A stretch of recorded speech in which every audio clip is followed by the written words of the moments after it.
Olá, meus amigos! Sejam bem-vindos à nossa última aula da Química Forense. Confesso, hein? Passou rapidinho, pelo menos para mim. Não sei se você está achando tão difícil assim a nossa disciplina.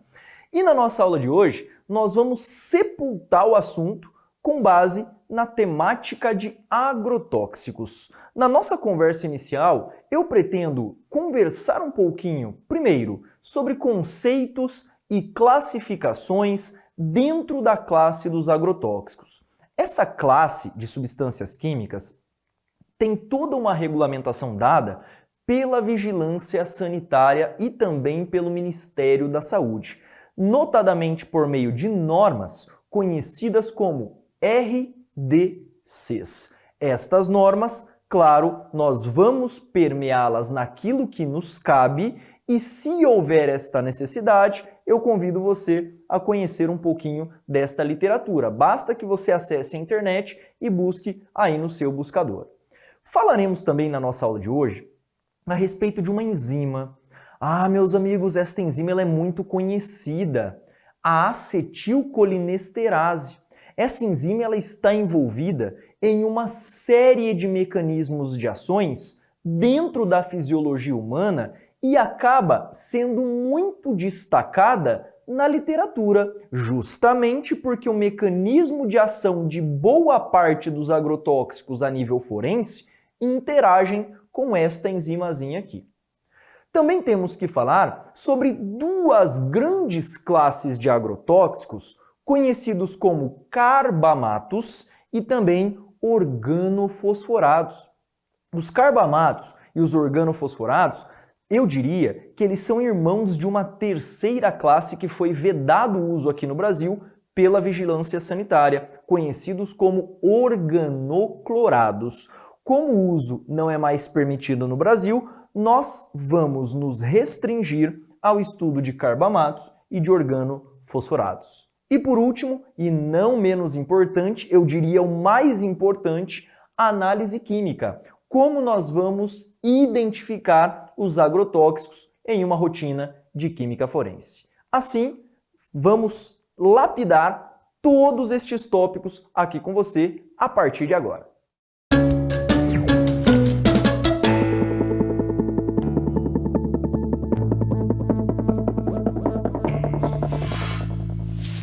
Iniciando o nosso estudo acerca do tema de agrotóxicos, nada melhor, eu sempre costumo falar isso, nada melhor do que introduzirmos a matéria com conceitos que são bastante basais para nós.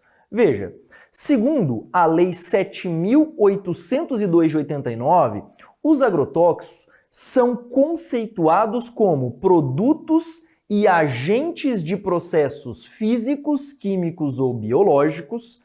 Cuidado! A nomenclatura agrotóxico também pode ser chamado de defensivo agrícola, tá? Claro que em determinados tipos de contextos. Aqui é a definição da própria lei, Lei 7802 de 89. Então, são produtos de processos físicos, químicos ou biológicos, sempre, doutores, sempre, destinados a uso em setores de produção, armazenamento e beneficiamento de produtos agrícolas, nas pastagens, proteção de florestas, nativas ou implantadas e também outros ecossistemas, seja em um ambiente urbano, seja um ambiente rural, seja um ambiente hídrico ou industrial, sempre tendo por finalidade alterar a composição seja da fauna, conjunto de animais, ou da flora, conjunto da vegetação que ali se encontra, que são vistos pela pessoa como nocivo para esta atividade produtiva. Então este é um conceito, confesso, um conceito um pouquinho longo dado pela lei, mas é um conceito bastante completo do ponto de vista técnico. Avança comigo. Quando nós estudamos pormenorizadamente a classificação dos agrotóxicos, é importante salientar a RDC mais recente. Eu quero dizer o seguinte: ao longo dos tempos, o Brasil constantemente tem atualizado as legislações acerca da classificação dos agentes defensivos agrícolas. Hoje o que nós temos vigente é a RDC 294 de 2019 da Agência Nacional de Vigilância Sanitária. Dentre tantas classificações abordadas por esta RDC, é sempre importante você lembrar categorias, sendo elencadas em 5 tipos e um último não classificado, e também os nomes das respectivas categorias. Então vamos devagar aqui. Existem produtos, lembrando que numa escala de 1 a 5, a escala mais grave de todas não é a 5, mas sim a 1. Então veja a classificação. A categoria 1, me acompanha aqui no slide, veja só. A categoria 1 é vista como extremamente tóxico, cuja via de exposição oral, na dose letal de 50% em miligramas por quilo, é menor que 5. E a via de exposição cutânea, a dose letal, é menor que 50. Professor, que história é essa de DL 50 ou de dose letal 50? Volta aqui para mim. Quando nós falamos de dose letal, esta tecnicidade, esta referência, esse indicador que nós utilizamos e que tipicamente está empregado na toxicologia, trata a respeito de estudos. Então, estudos de determinadas populações que foram realizados vai afirmar que esta concentração de substância é capaz de matar 50% da população quando exposta a esta substância química. Então, duas grandes referências idealizadas pela RDC, a via de exposição oral e a via de exposição cutânea. Para agrotóxicos, a via de exposição cutânea ela é muito importante, até porque muitas vezes os acidentes utilizando agrotóxicos envolvem intoxicação laboral. É aquela pessoa do campo que vive passando agrotóxico e que podem sofrer intoxicação aguda por permeação da própria pele, quando o agrotóxico cai ali na pele do agricultor, por exemplo. Volta para o slide. Olha que coisa. Categoria 2. A categoria 2 é chamada de altamente tóxica, em que a via de exposição oral está entre 5 e 50, e a via de exposição cutânea entre 50 e 200. Isso acontece nas demais categorias, sendo elas classificadas em medianamente tóxico, pouco tóxico e improvável de causar dano agudo. Medianamente tóxico entre 50 e 300 para a via de exposição oral e entre 200 e 1000 para a via cutânea. Entre 300 e 2.000 para a via oral no caso do pouco tóxico e entre 1.000 e 2.000 para a via cutânea. E por fim, entre 2.000 e 5.000 para a via oral e 2.000 e 5.000 para a via cutânea. Existe uma última classificação que na verdade é não classificado. Quando a via de exposição oral for superior a 5.000, ele não vai ter, portanto, uma classificação específica, nem mesmo este valor para a via cutânea. Então é isso que é um dos pontos mais relevantes de você memorizar sobre a RDC quanto a esta classificação tão marcante dada aos agrotóxicos. Só que isso, doutores, ainda não é suficiente para nós. Veja só, o gênero agrotóxicos compõe ou destina várias espécies. Como assim, professor? Olha que legal. Se você pegar o livro de toxicologia do Oga, ele vai trazer uma classificação bastante aprimorada. Olha só, eu tenho gênero agrotóxico, cujas espécies são, por exemplo, os inseticidas, os raticidas, chamados de rodenticidas também. Olha só, inseticida combatem larvas, insetos e formigas. Dentre eles, eu posso apresentar os carbamatos e os organofosforados, também os organoclorados, cujo uso não é mais admitido no Brasil, e os piretroides. São as principais classes de inseticidas. Só que nós temos herbicidas também, muito utilizados inclusive no dia a dia. Estes herbicidas, óbvio, acabam combatendo ervas daninhas, entre aspas. É uma nomenclatura genérica para plantas que são indesejadas. Dentre eles nós encontramos o paraquat, o glifosato e a classe das triazinas. Além disso, os fungicidas também são considerados agrotóxicos. Os fungicidas combatem fungos ambientais e também fungos que são patogênicos, tendo neste caso como grandes representantes os ditilcarbamatos, os benzimidazóis e também os triazóis. Triazóis acabam de fato sendo bastante utilizados na prática. E por fim, nós temos a classe dos rodenticidas. Como o próprio nome sugere, rodenticida ou raticida são compostos capazes de matar ratos, por exemplo. Os rodenticidas ou raticidas vão atingir ratos e ratazanas, são agrotóxicos permitidos no Brasil, só que apenas aqueles de ação anticoagulante. Trata-se, portanto, de derivados cumarínicos. A cumarina, por exemplo, brodifacum, a varfarina, a bromadiolona, são alguns exemplos que a gente tem aí de rodenticidas que acabam matando ratos e ratazanas por ação anticoagulante. Tanto é que a morte é horrível, fica sangue para tudo quanto é lado, né? Os derivados da indandiona também são utilizados na prática.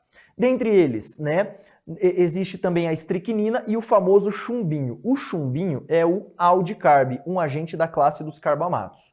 Neste caso, ele também pode ser utilizado como rodenticida. Lembrando que só num contexto mais aplicado do crime previsto no artigo 121, parágrafo 2º do Código Penal, crime de homicídio qualificado com emprego de veneno, a perícia química tem uma relevância fundamental.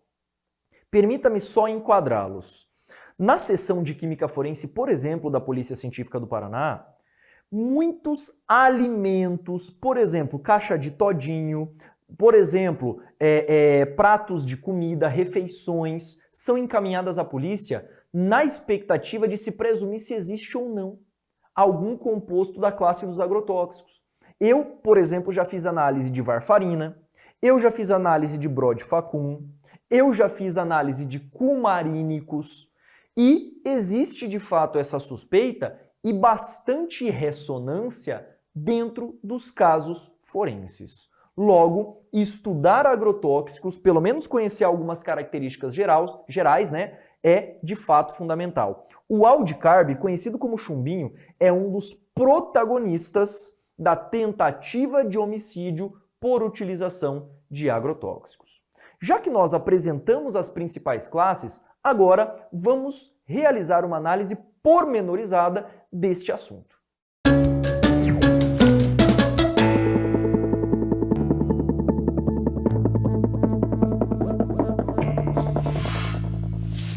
Para nós falarmos a respeito dos organofosforados, carbamatos e também agrotóxicos que são de interesse forense, você precisa, doutores e doutoras, vocês precisam conhecer uma enzima. Esta enzima é chamada de acetilcolinesterase. Vamos falar um pouquinho a respeito dela? Me acompanhe aqui no slide. Primeiro de tudo, é importante apresentar a acetilcolina. Como assim, professor? A acetilcolina é um neurotransmissor bastante difundido no sistema nervoso. Um detalhe importante, a acetilcolina é considerada um neurotransmissor parasimpático mimético.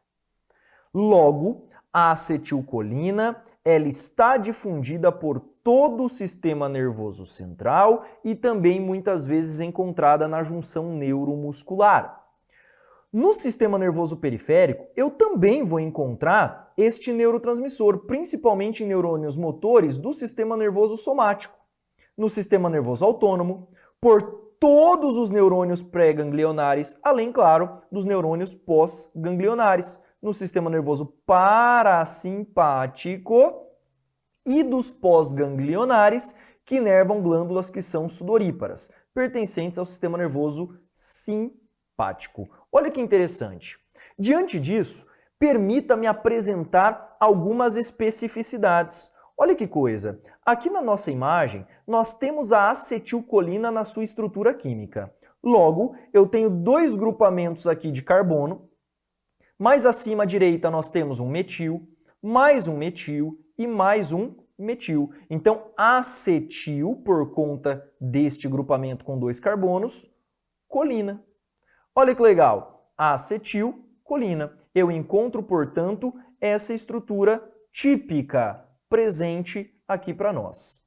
Nisso, meus amigos, é claro, repare que eu tenho um grupamento aqui de C-O e um CH3.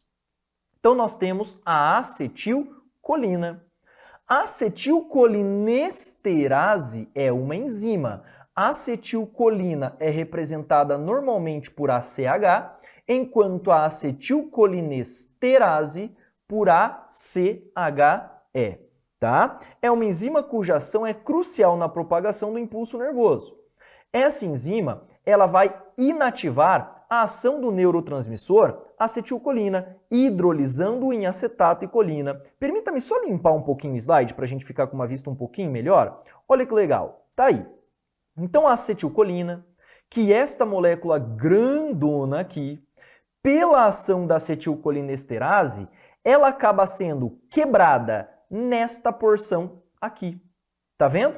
Ela acaba sendo quebrada justamente nesta porção. E aí você tem a colina e você tem o ácido acético. Professor, se a acetilcolina for quebrada, ela permanece exercendo a sua função? Claro que não. Vem aqui para mim só para eu conversar um pouquinho com você sobre isso. A acetilcolina, se ela é quebrada, por óbvio, ela não exerce mais tipicamente a sua função, mas ela pode gerar alguns precursores. Então, a acetilcolina, nós vimos que ela é um neurotransmissor parasimpático mimético, melhor dizendo. Portanto, pertencente ao sistema nervoso parasimpático. O que este sistema nervoso é capaz de fazer? Ora, vamos devagar.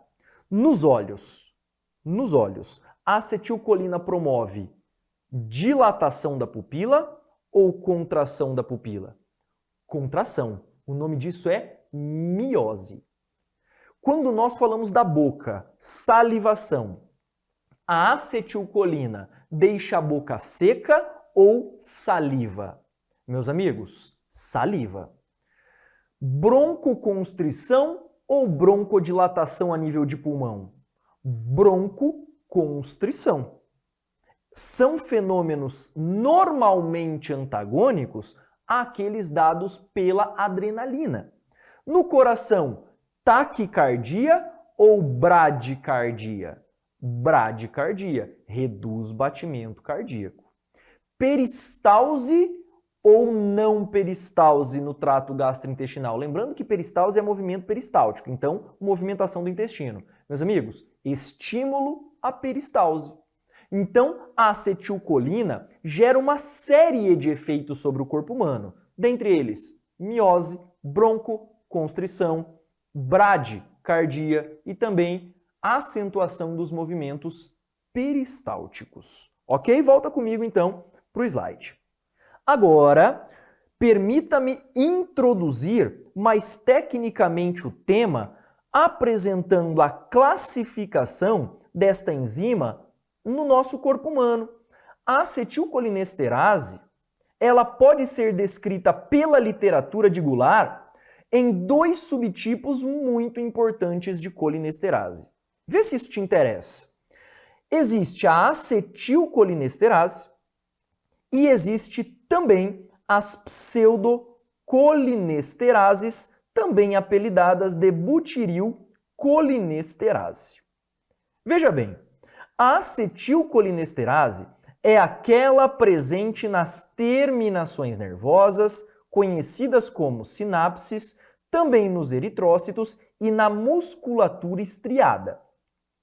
Já no caso da pseudocolinesterase ou butirilcolinesterase, estamos falando de uma colinesterase presente no soro, que é a fração líquida do sangue, ok? Lembrando que esta colinesterase também é chamada de colinesterase sérica, por estar presente no soro, bem como no pâncreas, no intestino delgado, no sistema nervoso central e também periférico. Quando nós falamos de sinapse, permita-me o esquema, se você pegar um neurôniozinho, o neurôniozinho vai ter o corpo celular, ele vai ter o axônio e vai ter o terminal. Aqui nós teremos muito provavelmente um segundo neurônio. Ele tem o seu axônio e a terminação aqui na região mais à direita.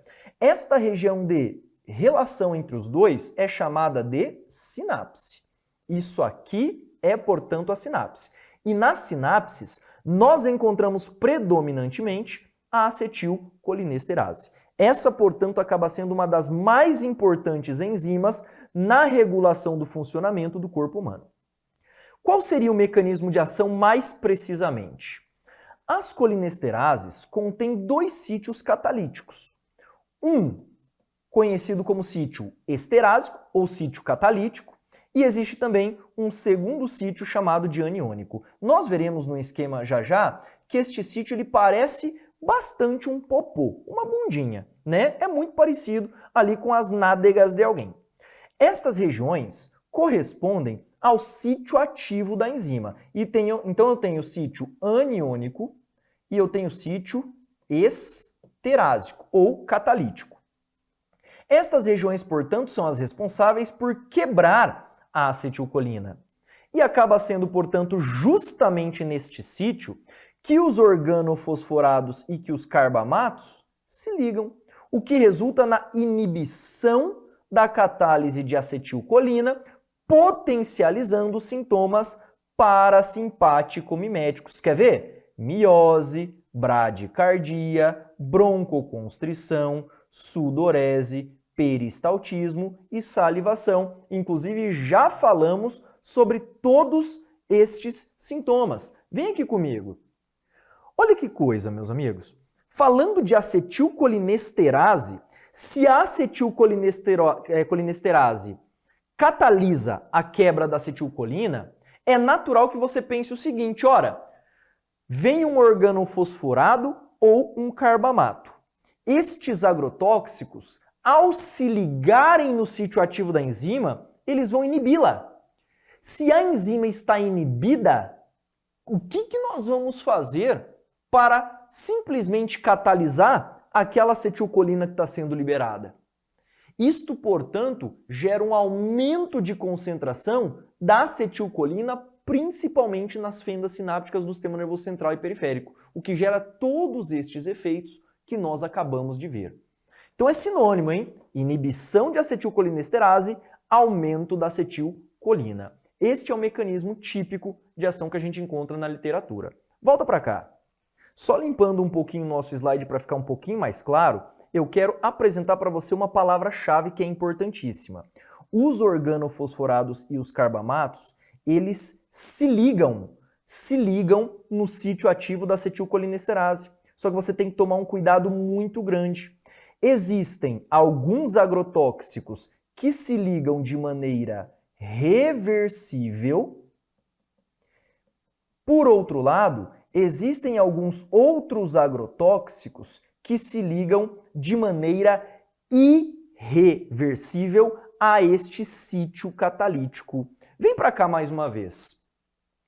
Normalmente, em se tratando dos carbamatos, estes carbamatos, nós veremos já, eles se ligam de maneira reversível. Enquanto os organofosforados, a ligação não costuma ser uma ligação reversível. E por isso mostra-se necessário uma ação que nós chamamos de envelhecimento enzimático. É dizer, nós precisamos aguardar esta enzima ser biometabolizada para que, de fato, surja uma nova capaz de quebrar, de clivar a acetilcolina.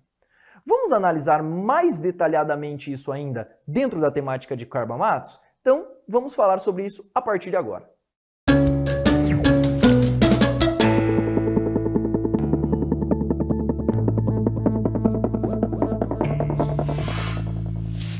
A classe dos carbamatos é a classe, ou pelo menos uma das classes, mais relevantes para a química forense.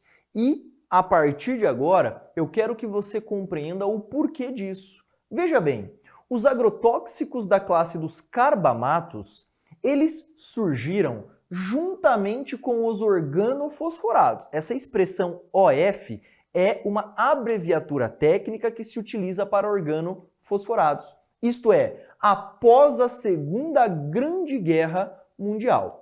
Foram criados na expectativa de substituir uma classe mais antiga de agrotóxicos conhecidos como organoclorados. Sabe por quê? Os organoclorados são compostos da classe dos agrotóxicos que não costumam ser biodegradáveis. Corresponde a uma classe de agrotóxicos que permanece muito tempo no ambiente e que, consequentemente, causa um nível de impacto ambiental muito maior que os carbamatos e também que os organofosforados. Por isso que é correto nós afirmarmos que hoje os carbamatos e organofosforados substituíram os organoclorados na rotina agrícola. Logo, se tornaram uma opção mais promissora, uma vez que eram mais seletivos e seguros, além de serem também biodegradáveis. É uma das grandes vantagens de se utilizar os carbamatos. Em relação à sua estrutura, vamos devagar porque aqui o critério é de fato um pouquinho mais técnico. Reparem na molécula química. Eu tenho um carbono central ligado por dupla ligação a um oxigênio, mais um oxigênio e nitrogênio ligado a ele. Então, estamos falando de um carbono e este carbono tem 3 ligantes, 2 oxigênios e 1 nitrogênio. Este nitrogênio basicamente vai apresentar um radical, 2 radicais de carbono, enquanto há um terceiro radical de carbono ligado também ao oxigênio. Então esta vem a ser uma estrutura básica, uma estrutura típica dos famosos carbamatos. Agora, de fato, entrando num aspecto mais técnico, os carbamatos, eles são derivados de um ácido conhecido como ácido metilcarbânico e dos ácidos tilcarbamatos e ditilcarbamatos. Este grupamento alquila ligado ao nitrogênio vai aumentar a atividade como inseticida. Então este grupamento, quando a gente pega os grupamentos alquilas, né, eles vão estar ligados, segundo o que nós temos na literatura, ao nitrogênio. Então estes grupamentos aqui ligados ao nitrogênio são os grupamentos que permitem, portanto, esta atividade inseticida também. Professor, mas apenas inseticida? Não, nós vimos que os carbamatos também podem ser utilizados como rodenticidas, tá?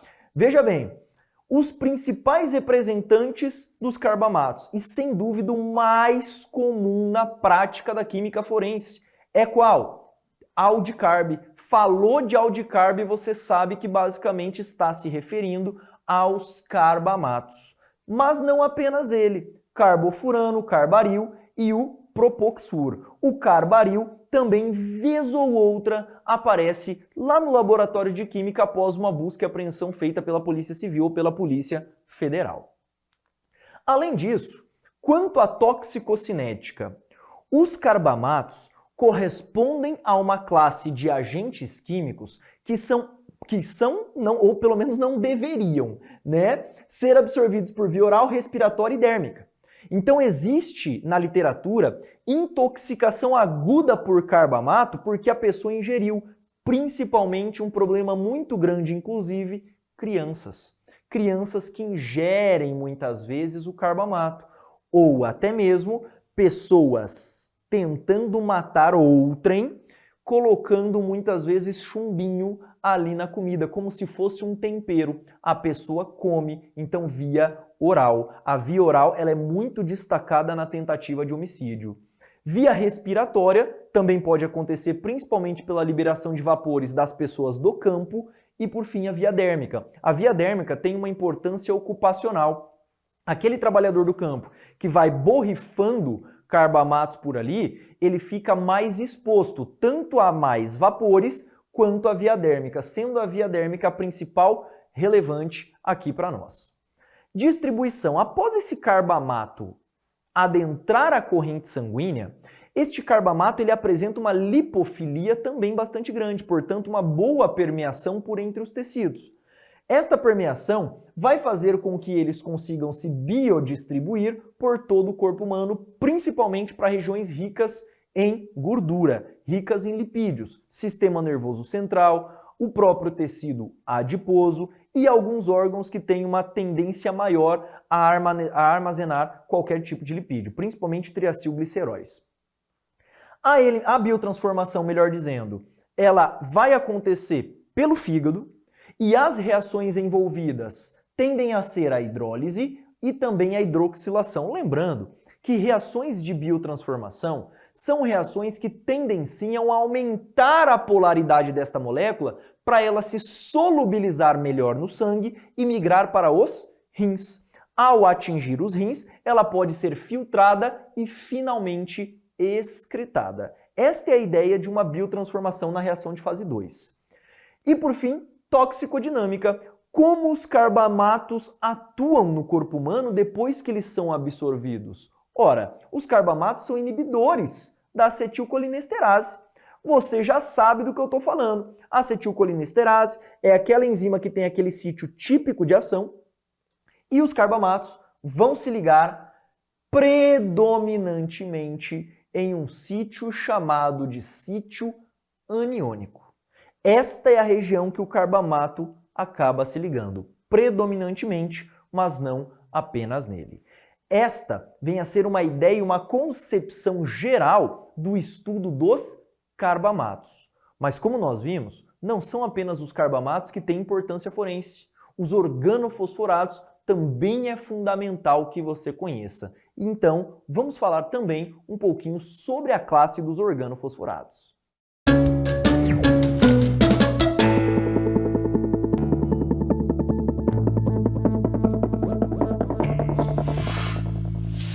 Falando um pouquinho a respeito dos organofosforados, mais uma vez, trata-se de um agente considerado irmão, literalmente irmão dos carbamatos.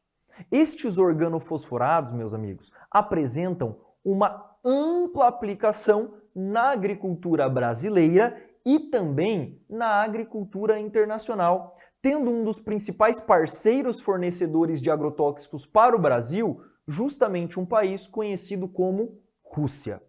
Vamos falar um pouquinho sobre eles aqui no slide também. Olha só, a classe dos organofosforados, portanto, é muito mais antiga, normalmente é assim referenciada como sendo mais antiga do que a classe dos carbamatos. Foram excepcionalmente utilizados até o ano de 60, momento em que se constatou uma bioacumulação e persistência no meio ambiente. Então, professor, os organofosforados, eles tendem a se bioacumular no ambiente? Eles tendem muito menos do que os organoclorados. Isso é bem verdade, mas eles também têm este tipo de tendência. Trata-se, portanto, de um grupo de agentes que contém um átomo central de fósforo pentavalente, né? Hoje nós sabemos que o fósforo ele é visto como um agente de exceção à regra do octeto, né? Exceção à regra do octeto, que vai falar que na camada de valência deve haver no máximo 8 elétrons. O fósforo é um dos agentes que extrapolam a própria regra do octeto. E no caso dos organofosforados, este fósforo está pentavalente, o qual está ligado a um átomo de oxigênio ou ainda enxofre por dupla ligação. De forma geral, os organofosforados são vistos como líquidos amarelados, de cheiro extremamente desagradável inclusive, tá? E ainda insolúveis em água. Existem também compostos à base de flúor ou ainda à base de cianeto, os quais apresentam como gases extremamente tóxicos. Eu vou pedir para você me acompanhar mais uma vez aqui para eu tecer alguns comentários sobre estes gases, até porque eles também apresentam muita relevância química.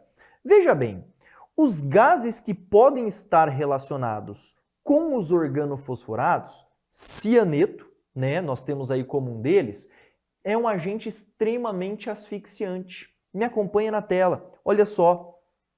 Os organofosforados, eles podem apresentar, lembra que ele é pentavalente, então ele tem uma ligação dupla com oxigênio ou com enxofre aqui em cima, sendo que há 1, 2, 3 oxigênios ligados a ele. Se, por exemplo, você tiver dentre os grupamentos funcionais o íon cianeto, meus amigos, o cianeto é extremamente asfixiante.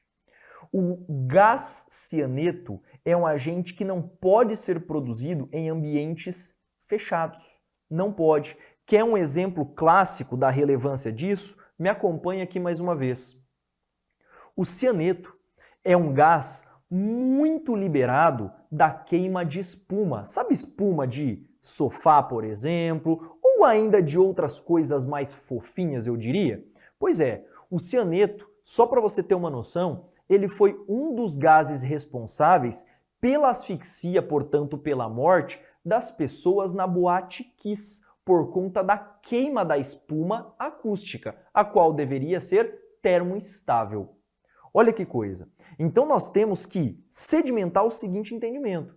Os organofosforados são formados por um grupamento de fósforo, ligado por dupla ou em oxigênio ou a enxofre, e tendo 3 oxigênios ali ligado a ele também. Estes oxigênios podem ter múltiplos tipos de radicais, e nisso nós conseguimos perceber uma série de organofosforados de classes ou subclasses também diferentes. Voltemos para o slide. Qual seria a toxicocinética relacionada aos organofosforados? Veja, lembrando que a toxicocinética trata, a grosso modo, do caminho percorrido por este agente no corpo humano. A absorção, mesma coisa, da mesma forma que os carbamatos, pode se dar por via oral, por via respiratória ou ainda por via dérmica, sendo a via dérmica a principal envolvida em causas de acidentes, enquanto a via oral está muito relacionada ao homicídio. A distribuição também acontece de maneira geral, sendo estruturas extremamente lipossolúveis, mas que não tendem a se acumular no organismo, diferente, por exemplo, de alguns canabinoides, como é o caso da maconha. A biotransformação ocorre por dessulfuração oxidativa, hidrólise e também por redução. Sempre esta biotransformação tendencia o aumento da polaridade desta molécula. E, por fim, a eliminação de 80% a 90% ocorre via renal e o restante via fezes. Já no caso da toxicodinâmica, os organofosforados são inibidores da acetilcolinesterase, ligando-se não agora ao sítio aniônico, hein? Cuidado com isso. Carbamato se liga predominantemente em sítio aniônico. Já o caso dos organofosforados, eles vão se ligar no sítio esterásico. Ok? E diante deste contexto, é muito importante que você se lembre das síndromes da intoxicação, principalmente quando nós falamos da intoxicação aguda. Intoxicação que nós veremos inclusive a partir de agora. Volta aqui comigo mais uma vez. Em se tratando de intoxicação aguda por agrotóxicos da classe dos carbamatos e dos organofosforados, estas síndromes que eu trouxe aqui para nós conversarmos um pouquinho não são síndromes exclusivas de organofosforados. Os carbamatos também podem desaguar nestes tipos de síndromes. Existem algumas que são mais severas e existem outras que são mais agudas, mais longas, mais crônicas, eu diria. Então volta para cá. Olha que coisa. A síndrome colinérgica aguda, olha o nome, síndrome colinérgica. Significa que nós teremos um aumento da concentração da acetilcolina devido à inibição da acetilcolinesterase. Repare só, normalmente a síndrome colinérgica aguda tende a acontecer até 96 horas da exposição. Então, até 3 a 4 dias, esta síndrome ela pode se manifestar. Os sinais e sintomas são claras manifestações de efeitos muscarínicos e também efeitos nicotínicos. E podem apresentar, lembra, estes efeitos muscarínicos e nicotínicos são efeitos parasimpático-miméticos, tá? Então podem envolver miose, lacrimejamento, salivação excessiva, alteração da acuidade visual por conta desta miose, além, claro, das manifestações cardíacas. Quais são estas manifestações? Brade cardíaca e também, às vezes, diminuição da pressão sanguínea. Então, estes são sintomas clássicos da conhecida síndrome colinérgica aguda, que pode ser causada tanto por organofosforados quanto por carbamatos. Existe uma segunda síndrome, conhecida como síndrome intermediária. Nesta síndrome, nós temos ela acontecendo após a síndrome colinérgica aguda, SCA, e ela vai se manifestar principalmente em pacientes que já estão o quê? Que na verdade não estão entubados ou que estão entubados precocemente, após sofrerem grande estimulação colinérgica na musculatura, principalmente na região do pescoço, essa região cervical, próximo à nuca, tá? Nervos cranianos motores e músculos da respiração. Olha que coisa! Vem aqui comigo, me acompanhe para nós conversarmos mais aprofundadamente sobre isso. Meus amigos, os carbamatos apresentam um mecanismo de ação em relação àquele sítio da acetilcolinesterase por ligação reversível. Agora veja, os organofosforados ligam-se no sítio esterásico, carbamato liga-se no sítio aniônico, enquanto os organofosforados no sítio esterásico. E aí veja, esse organofosforado, quando ele se liga neste sítio, ele se liga de maneira irreversível. Então ele não se desliga de qualquer forma ali não. Existe um antídoto chamado de pralidoxima que vai se ligar no sítio aniônico, permitindo a liberação do organofosforado. É justamente por isso que existe sim uma tendência das intoxicações agudas por organofosforados serem mais severas do que aquelas causadas por carbamatos. Então todo esse histórico muitas vezes até chega no perito analista da área de química. Isto vai basicamente balizar qual vai ser a bateria analítica utilizada. Estes sintomas ajudam muito o perito a raciocinar a respeito da técnica de identificação deste composto químico. Ok? Então volta para cá. Nesse sentido, a síndrome intermediária, repare, ela é mais grave do que a síndrome aguda, né? Síndrome colinérgica aguda. E aí eu coloquei para você em tópico de observação a pralidoxima. A pralidoxima, ela pode ser utilizada como antídoto, né?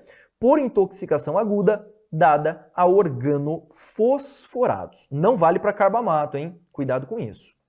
Suspeita-se que na dessensibilização crônica de receptores envolveria um aumento da fagocitose destas estruturas, reduzindo a densidade de receptores na membrana pós-juncional, ou seja, como os organofosforados se ligam irreversivelmente, o que aconteceria em tese? Ora, haveria uma dessensibilização crônica dos receptores, né, justamente por conta do aumento da fagocitose destas estruturas, reduzindo, portanto, a densidade dos receptores colinérgicos na membrana pós-juncional.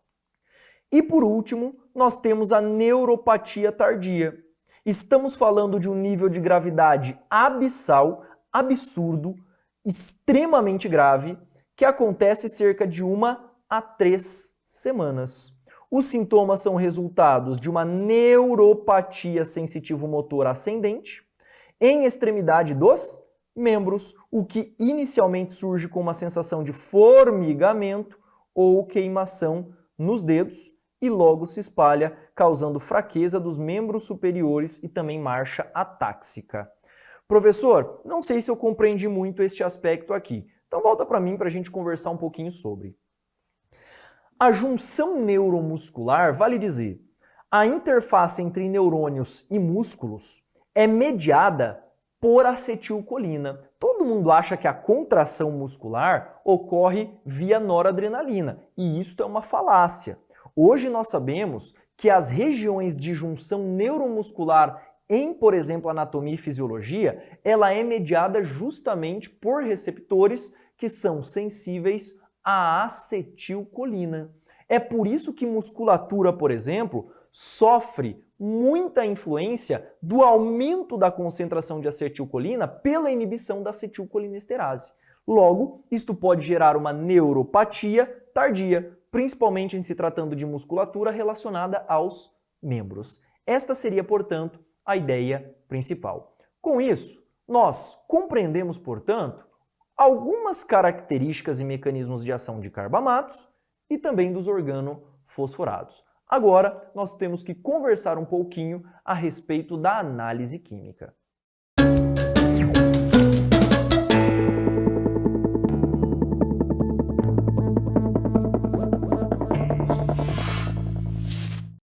abordando agora um pouquinho das concepções de análise química, adivinha, meus amigos? Adivinha quais são as técnicas mais preconizadas para a identificação de agrotóxicos? Vem comigo. Como nós falamos de matrizes alimentares, portanto, se a química é forense, muitas vezes nós temos crimes relacionados a ela. Ora, se eu tenho um envolvimento de uma matriz alimentar na expectativa de se detectar um potencial agrotóxico, é instintivo que o perito analista verifique uma baixíssima concentração daquele composto, muitas vezes sofrendo influência de compostos orgânicos na própria mistura de alimentos. Isto, de fato, acaba sendo um problema bastante grave. Logo, nós temos uma concentração que precisa ser capaz de ser identificada. Em se tratando de extração, o processo de extração é nada mais do que o isolamento daquele componente de uma potencial mistura. Então nós podemos utilizar alguns solventes que são referenciados pela literatura como sendo solventes de extração. Eu vou pegar essa matriz alimentar, imagina lá, tem um pouquinho de carne, um pouquinho de batata, um arroz, feijão e uma saladinha no prato que foi enviado ali para a perícia. Ora, você vai ter que pegar os grânulos suspeitos, colocar em um recipiente e jogar sobre este recipiente, depositar sobre este recipiente o solvente, que normalmente costuma ser o DCM, diclorometano, ou ainda o clorofórmio. Então você vai utilizar essa extração. Como os agrotóxicos são muito apolares, lembra da regra do S3, semelhante solubiliza semelhante. Nisso, o agrotóxico tende a migrar para a matriz que é de fato orgânica, o solvente que você está utilizando. Na sequência, você pode utilizar a técnica de cromatografia líquida de alta eficiência, tendo como fase móvel a acetonitrila ou ainda o metanol. Na prática, a fase móvel costuma ser muito mais acetonitrila quando comparada com o próprio metanol. A acetonitrila costuma ser uma fase móvel quase que universal na cromatografia líquida. Além disso, é importante citar que o exame de constatação pode também, não é comum, mas pode ser feito por CCD, por cromatografia em camada delgada, como eu havia dito, bem mais raro de acontecer na prática, mas é comum a utilização de cromatografia gasosa acoplada ao espectrômetro de massas e também a própria CLAI. Hoje, fala-se muito, doutores e doutoras, em LC-MS, cromatografia líquida acoplada ao detector de espectrometria de massas. E, de fato, não é todo laboratório que possui esse aparato, mas estamos falando de uma instrumentação extremamente potente para a identificação desta classe de compostos. Então, análise toxicológica também bastante simples, até porque nós já conversamos bastante sobre as técnicas cromatográficas. E assim, eu encerro com você o nosso tópico de análise química.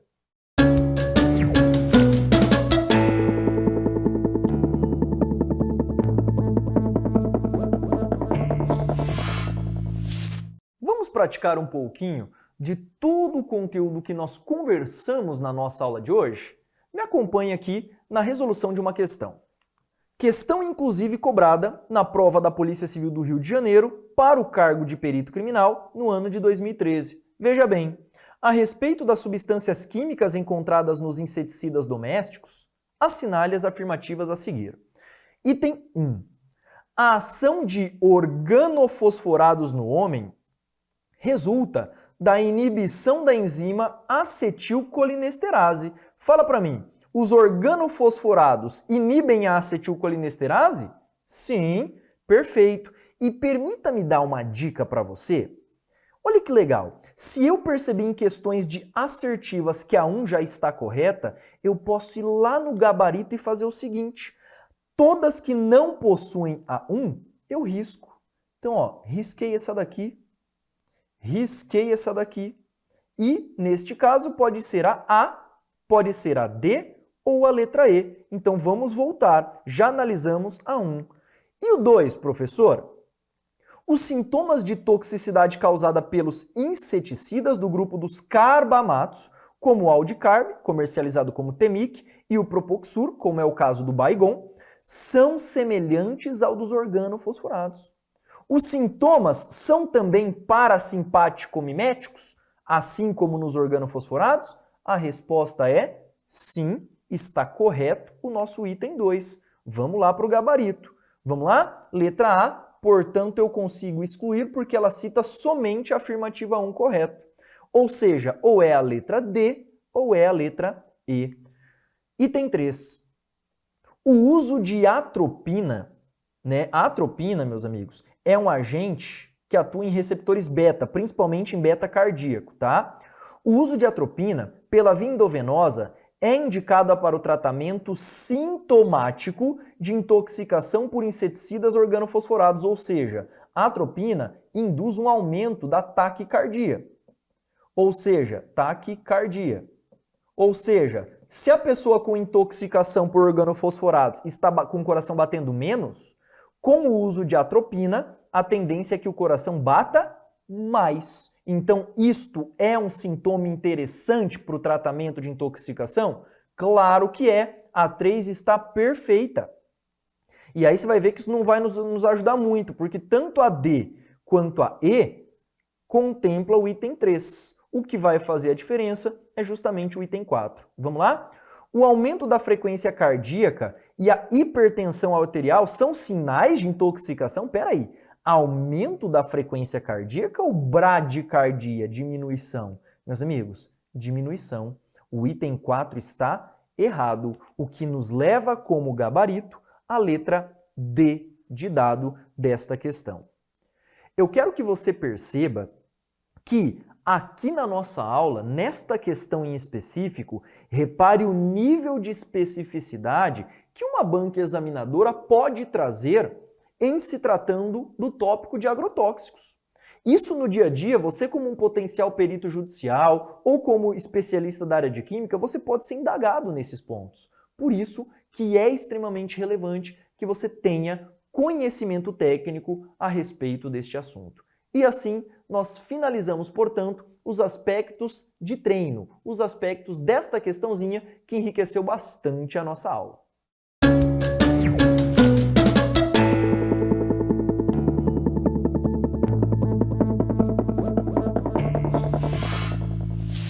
Agora, dando fim, portanto, à nossa matéria de Química Forense, só abordando os tópicos desta aula, o que nós vimos? Veja, a análise química dos agrotóxicos está relacionada a crimes envolvendo o uso destes agentes, como é o caso do homicídio praticado por emprego de veneno.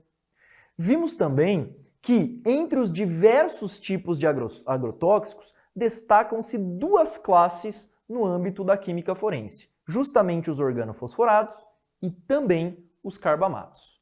Para além disso, também conversei com você que os organofosforados e os carbamatos são agentes inibidores de uma enzima chamada de acetilcolinesterase, o que deságua no aumento da concentração da acetilcolina, principalmente na fenda sináptica que envolvem aqueles neurônios. Consequentemente, fazendo surgir sintomas que são típicos do sistema parasimpático, chamados sintomas estes de parasimpático-miméticos. E por fim, o exame químico, a análise química destes compostos, costuma ser uma análise qualitativa, identificação deste composto é suficiente, e segue uma fase de extração do componente, seguida por uma técnica instrumental, sendo as mais utilizadas a CCD, melhor dizendo, a menos utilizada a CCD e muito mais utilizada a cromatografia líquida e o CGMS. Então esta é de fato a rotina implementada na química forense para análise de agrotóxicos. Doutores e doutoras, foi um prazer estar presente com os senhores aqui na disciplina de Química Forense e eu espero poder encontrá-los em algum momento da sua vida atuando em cima da nossa disciplina. Muito obrigado e espero que você tenha gostado desta área tão rica em conteúdo aplicado ao sistema jurídico penal. Muito obrigado e valeu!